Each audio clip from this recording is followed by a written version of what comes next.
So WTF is happening around the world, where you are, where I am, where other people are. What's going on, Maria? What are we hearing around the world? So one thing, and I was, this is what's interesting about U.S. versus non-U.S. news that we were talking about.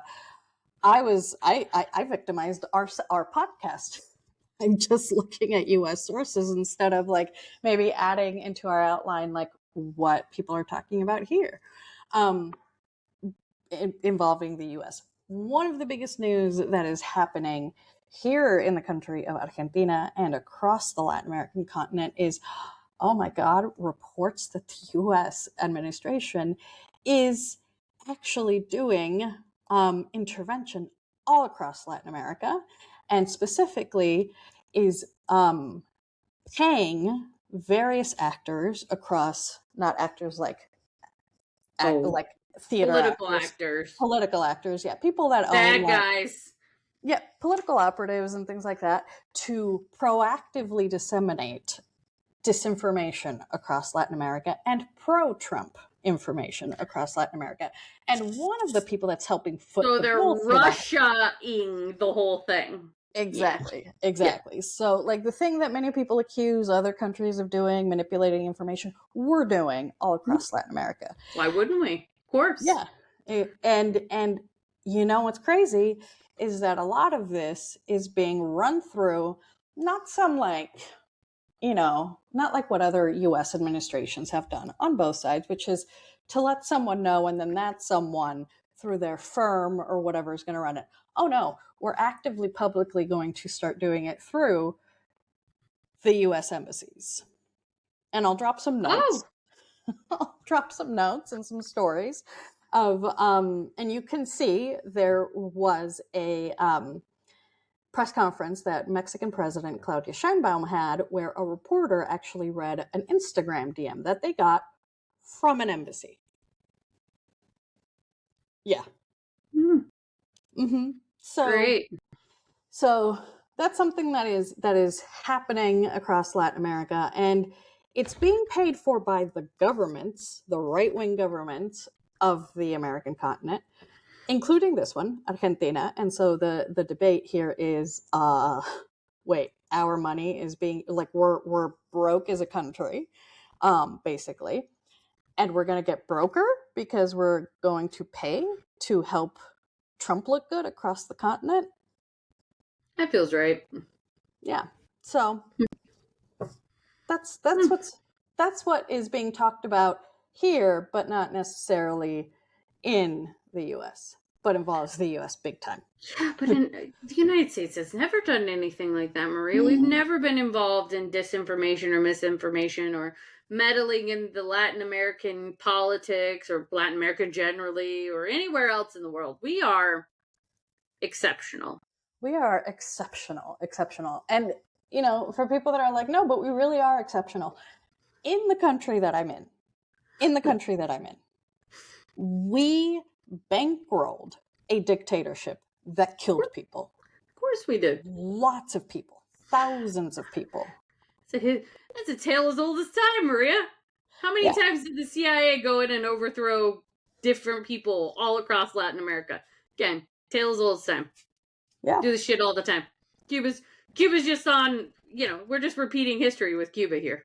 We're repeating the recycling trash.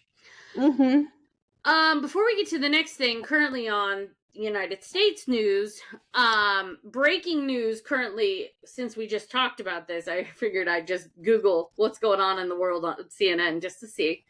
So currently on the front page of CNN, it says, U.S. targets Iranian missile launch sites and boats as negotiations continue. U.S. claims self-defense.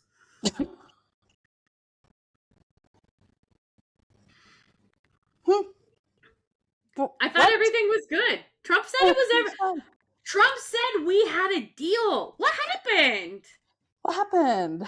Yeah, also self-defense. The United States.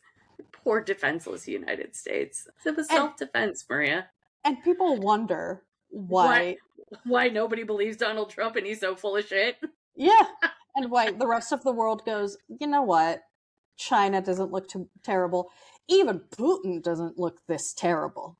And he's Well, awful. listen, at least the Chinese folks and Putin, at least they have like brains, right? At Mm-hmm. least their bullshit at least is like somewhat believable. Our Mm-hmm. bullshit is just ridiculous.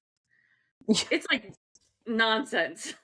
Like, don't say it's self-defense. Just keep saying it's for Israel. No, That's fine. We'll right. believe Like, it. just get it right. Apparently today, Benjamin Netanyahu claimed he has no control over Putin, or not Putin, over, he has no control over Donald Trump. I was like, oh, okay, sure. Sure you don't. Yeah. And the sky is Green. green. Yeah. The sky's green, Benjamin. Oh boy. Oh. Anyways. Okay. So, Trump administration shutting key U.S. researchers out of global virus response talks, documents, and sources reveal. Mm-hmm. We ain't no shit. We don't believe in science here. What the fuck are we going to do around the world? Nope. I don't give a fuck. No. These are the same people who told. This is the same president who told people to put lights up their ass and drink bleach. No, of course they don't believe in science. They don't even believe in COVID shots. They don't even believe in the flu shot. Nope. They don't believe in Tylenol. Oh, I forgot autism. I forgot. Yeah. Silly me. But as a person who, even though the focal point and the, what is it called, like the ground zero of hantavirus here in Argentina is way further south, I still feel kind of left out because my country, I'm an American citizen, isn't looking out for me. Like, we need to, what do Americans do to get real trusted health information? Take it upon ourselves. Read outside sources. It goes back to what we were saying earlier. Google some of the other stuff that other countries are doing and maybe trust that. Yeah. Go to see what the World Health Organization says. Yeah, just try and see if they can send direct text messages to you, because that's all we got. Yeah. But what really extra sucks about that is we were talking about helping Africa, but here we are going to go to Cuba. But like, there's a really... Of course we can bomb people. We just can't like save their lives. We just can't treat them like human beings. Yeah. Come on. Ebola is because of the dosing and everything. I assume there has to be a link. The outbreak of Ebola. I watched a report the other day. The link between the normal response time and what we would have done versus what we're doing now, and because of Doge and all the cuts, it's completely obliterated the ability to respond to it.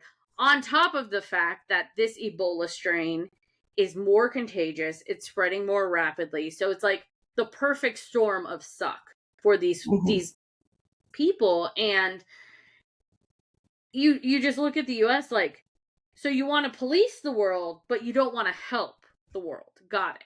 Understood. Cool. Yeah. Awful. Thanks, everyone. Well, and it's going to be really awful because, again, if you look at the trajectory, the lines of what other Ebola outbreaks have looked like, this guy was explaining, typically they kind of go pretty, they don't like spike. They're pretty mild, and they kind of drop off because there's a response to it. This one is shot straight up. So the outbreak, likely, he said, is even worse than they think because they don't even have the right tests to be testing it because it's a different strain. And they didn't know that at the beginning because they don't have the resources to know that. So they are like 10 steps behind because of all the cuts the United States made to foreign aid. And that's fine, because you know what's going to happen? One of these things, God forbid, but it's going to happen. One of these things is going to get out of control again. And then it's going to come to the United States. And all of us here in the United States are going to wish we would have continued investing in proper health care and proper help for these countries because that's the whole point. It's to help those people, but also mitigate the spread so that infectious diseases don't come here when people travel. Exactly. Like, it's common sense, but we know that's not that common. No, not at all. Not at all. Yeah, and we're just out here saying YOLO. We're sitting ducks. We're 100% sitting ducks. Yeah. And we have a government who's not tracking shit because they don't believe in science. You have RFK who's out here with his brain worms telling us to not take Tylenol and to not believe in science and to go eat more meat. And take away our SSRIs. And all of y'all that talk about the U.S., the enemies of the United States, and all of these things, which is real, like enemies. Sure, okay. Enemies are a thing. However, we know that like viruses and and I don't mean like conspiracy theories, like where did COVID come from? No, but it is definitely a possibility that if you're a sitting duck, like you said, why not send someone with a virus to your country and just start spreading it? Here's the other thing. Climate change is rapidly making this stuff happen more often.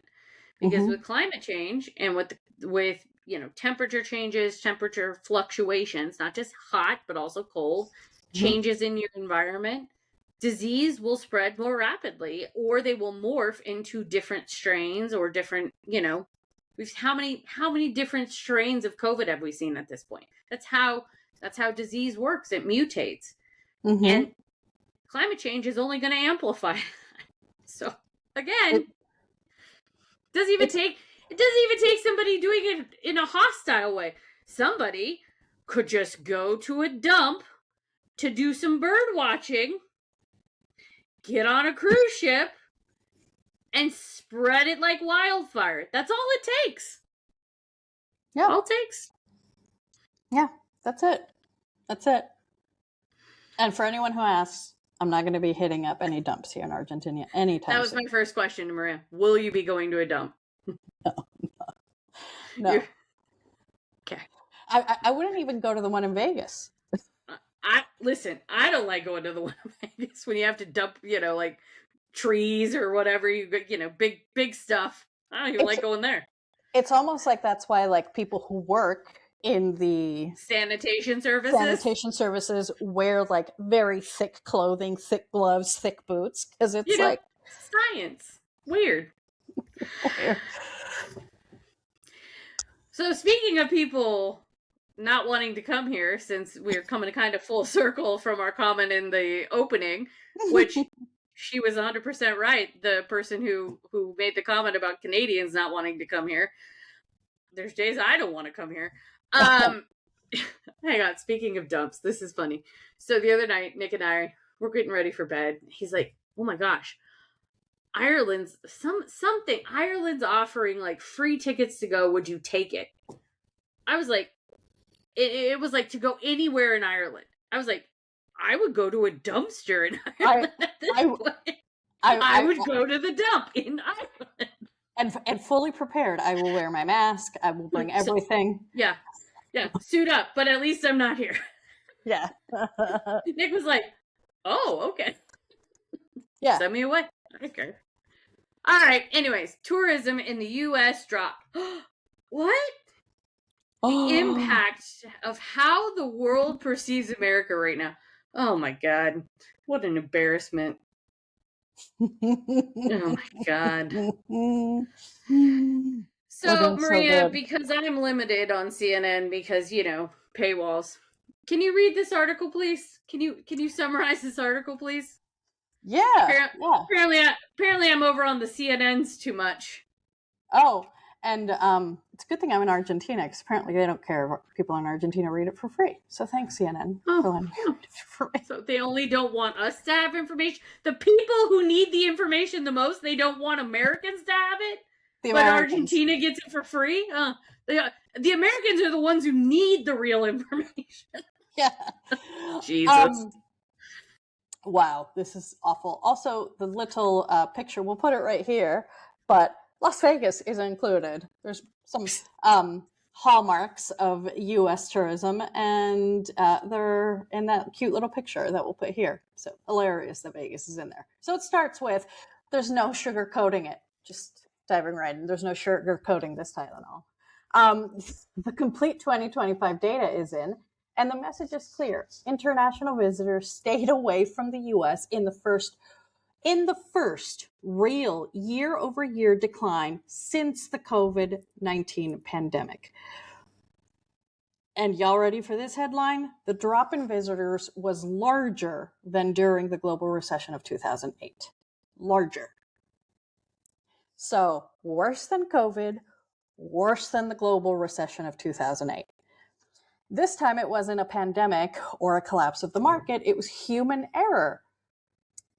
People just don't want to come here, basically. So travelers cite presidential rhetoric and policies manifesting in highly public wars, both figurative and literal, as some of the reasons for staying away.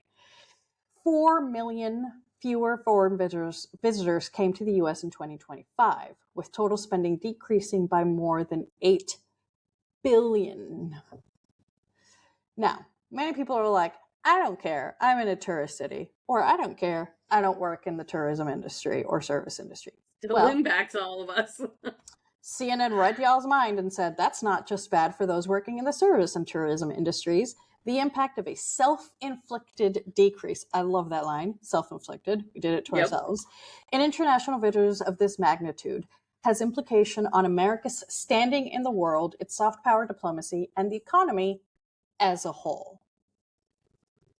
And scrolling down, something else to highlight. We used to be a country that others wanted to emulate. That narrative no longer exists, said Juliette Kayyem, faculty chair of the Homeland Security Project at the Harvard Kennedy School and CNN senior national security analyst. Kayyem explained that soft power, where America's strength is reflected in more than its military powers, is weakening, with a filtered story told to those outside the country. If you're a foreigner now, what you're absorbing about the United States is a dysfunctional government, ICE raids, Americans being killed, and crime everywhere. I love that last line. Crime everywhere. Look, that's how people see the U.S. now.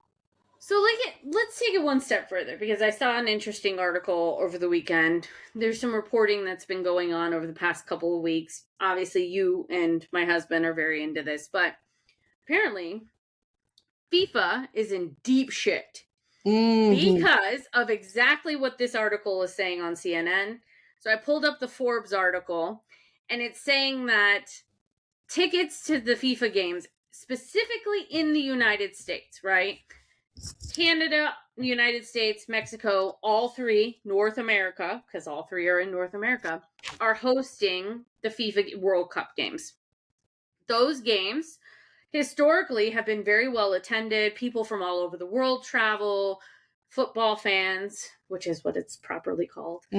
Football fans travel from all over to see this. It was supposed to be a huge boon for the U.S. economy. People were going to be coming here. There's multiple different cities around the country that are involved. This Forbes article says, in conjunction with what our CNN article just said, World Cup resale tickets prices fall weeks before tournament starts. For much of FIFA's 2026 World Cup ticket price rollout, there was skepticism that market demand truly merited unprecedentedly high ticket prices. Fan purchasing patterns now seem to confirm that. The price of the average... So this is also to the person's point before as well, at the beginning of the episode. It's not just that the people don't want to come here.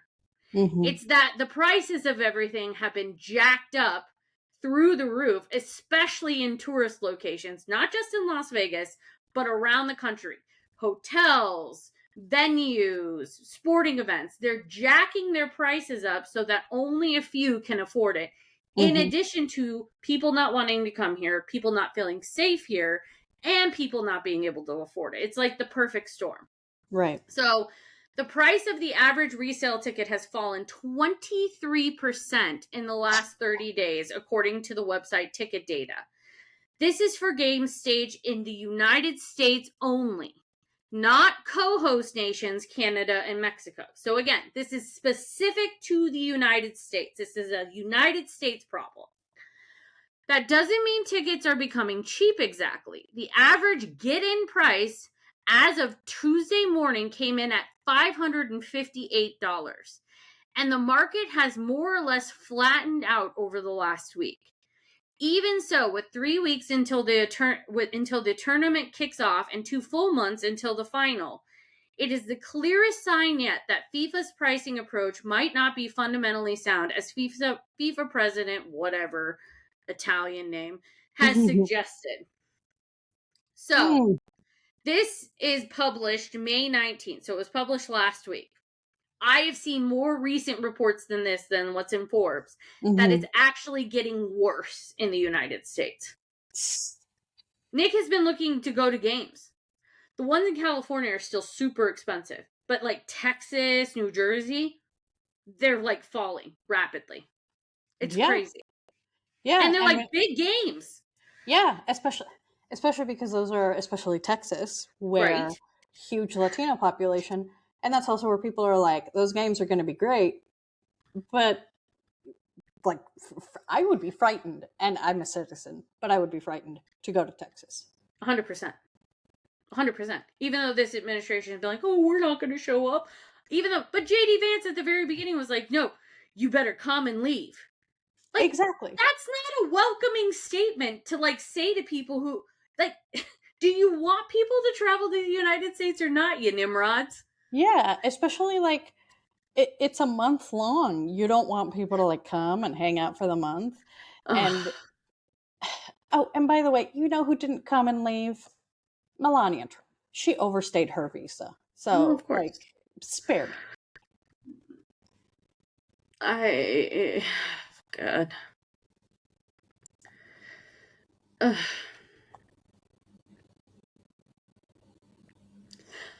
Anyways, it's just a lot. There's a lot. And it's funny because on CNN, speaking of like being fearful and all that, they're talking about Mark Wayne Mullen's first 2 months at DHS, deportations, threats against sanctuary cities, and a lower profile. So this stuff is still simmering. The deportations are still happening. Threats against cities are still happening. He's just keeping it hush-hush now so that this administration isn't getting the blowback they were getting. Something will happen, though, and he will get the blowback, because this shit is still very much happening. And anybody who wants to pretend it's not, it absolutely is. And immigrants still are very much living in fear. Absolutely. Absolutely. It's, there's going to be someone that dies in someone's hands, a lawsuit that gets brought up, something, and it will have been done during this Mark Wayne Mullen tenure. Because it's all to please Donald. And just to get it in, we know how Donald likes to act when he doesn't get his way. Throws ketchup all over the wall. And throws rocks at babies. Throws rocks at babies. And that comes for the people that didn't see the originating episode of that. It's all the way back, because it's been a long time, and we bring it up. We try to bring it in and weave it into every episode for Steve Sebelius. That is in the biography, in pretty much almost many of the biographies, but the most recent one that was done by Maggie Haberman, the reporter who actually got access to Trump. And many people hate her for it because they're like, you got access to him and you got all this information and never fully put it out there. But it's corroborated by much of his family, especially Mary L. Trump, who this week also said, don't feel sorry for Donnie Jr. for his dad not going to the wedding because he's a Nazi and an asshole too.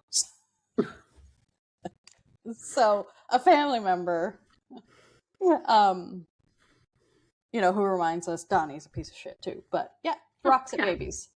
Listen, those apples didn't fall far from that asshole of a tree. No. Donnie probably also threw rocks at babies. Oh my God. Anyways. All right, let's move into hot takes and headaches. Hot take of the week. The reporter at the White House who made the face. The 2 people of color reporters ducked and covered when they heard the gunshots. Literally. They were like, let me get the fuck under something. Immediately. Good instincts kicked in. The white lady, she's like, making faces. Like, That what is what? that? That those memes of her.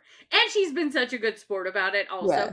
And thank God everybody was okay, Hmm. especially the press pool that had to deal with it. But the memes that have been made about her faces and her being such a good sport about it, chef's kiss. I love that she mentioned, thank you, internet, for the memes. I hope you stick around for the reporting. Yeah, I actually, when she said that, when she tweeted that, I was like, let me give you a follow because you're great and you have a sense of humor. So Yeah, yeah, I appreciated that. that's amazing. Yeah, but my hot take is, I really don't want to go back to the U.S. I get it. You know, but no, it was, uh, I actually, this hot take I provided to your husband and fellow pen nerd, Steve Sibelius, but Bic Yeah, pens are better I hear here. you guys have a text chain now about pens. Yeah, And for those of you, literal writing pens. They're nerding out about writing pens. yeah, Go ahead. we, He's very excited to be on a chain with the two of you about pens. I I had to love hear that. all about Hey, it on the trip to Lowe's this weekend. listen, I had a stationary dilemma, and I was like, nobody will understand this. I was like, my mother won't, you won't, nobody else will. Hope that will Only two not. people in the world will understand this stationary dilemma, and it created a monster, and we're just constantly talking. And one of the hot takes that I had for this, was that Bic pens are better here than in the US. And Steve mentioned how apparently the crystal, like, it's different. It's actually made differently here. And yeah, and that was the hotel Bic that I used to sign my reservation on, and the grip was great. Everything was great. The cafes are better. The food is better. Two of our Life is really good better. friends are in Germany right now, floating down the Rhine River on a river cruise. And they keep sending me pictures every day of like the castles and the German beer and the pretzels and, all the wonderful things that you can get in Germany that you just don't get here. Mm-hmm. Yeah. Yeah. Meanwhile, Life is I'm in the good. middle of a fucking primary election questioning my life choices. So here we are. And questioning my life choices while nobody votes. Great job, Exactly. everyone. Great job. Exactly. Exactly. And I think that's also one of the reasons why, even though they have a shitty president, I love being in Argentina, because there is a great amount of like civic participation here, and just people, like, you hear conversations and people are talking about real things and real situations. And that a lot of the news shows are like, actually, the news shows, it's not like talking heads, it's like people actually like debating, really debating. um and yeah, I don't want to go back. Also, coffee shops are open super late here, and then It add is in alcohol at night. it is interesting seeing the phenomenon, right, of countries around the world who have gone through bad things, dictators, horrible governments, abuse of all different kinds, things like that. And how those people, we've talked about this in other episodes. Those people rise up, there's revolutions, they overthrow things, they get angry, they get involved, they go out and vote, they do what they can because they know their rights are fragile. Meanwhile, here, we just get disillusioned and just don't show up and vote at all. Mm-mm. And this is Nope. like literally those numbers we showed earlier, living proof of that. And Mm-hmm. it is not the way we should be responding. Yep. Nope. And and many people will say, "Oh, well, elections, we're going to vote." We don't know if we will even have them. Oh, what about all the No Kings Days? They need to happen more often. And in places of power. So one of the and we can, this will be my last hot take. In this country, I got chills driving from the airport here. We drove down the National Congress, because Buenos Aires is the capital, and in front of it is the Plaza de Mayo. And today is a holiday. Today is basically their Independence Day. It's and they have May Plaza de Mayo, which is huge. And if you know about the resistance against the U.S. bankrolled dictatorship here, you've heard about Plaza de Mayo. Every day, even to this day, every day on Thursday, I'm hoping to go. This time I haven't been able to go when I've been here. There are mothers and grandmothers that protest every single day with the white scarves to hopefully get information for sons, grandsons, or other members of their family that they have lost or have never found. Which, by the way, we did. We helped do that. We sold the helicopters to the Videla regime. We trained all the generals and everybody to throw being the people off U.S. planes. Not you, Maria. The U.S. did that. Not me. No. And it still happens every single day. And there's a lot more tactics that were done and many other things that were done to resist. But it is like those women said, I'm going to go every week, every single week. And they still go. And they walk around the plaza every single week with the pictures of their disappeared family members, asking to know where they were last seen and what could have happened to them. So the moral of that story is the United States and people across Nevada do better. Do better. Yeah, do better. Do better. Do better. Be better. And you know what? I hate to tell y'all, social media doesn't count. And stop fucking whining, because I don't want to hear it. If you don't show up and vote, I don't want to hear it. Yep. Social media is like yard signs. It doesn't vote. Not really. True. Yep. Yeah. So shout out to all the Argentinian women who are showing up all the time and doing the work, and we can learn a lesson or two from them. Yep. All right. Well, that's the final bell. I'm calling this one a recess. Like, subscribe, share it with your friends, share it with your family. Go tell some people in your neighborhood, the people you love, your family, your friends, your mother, your father, whoever will listen to you, to go vote.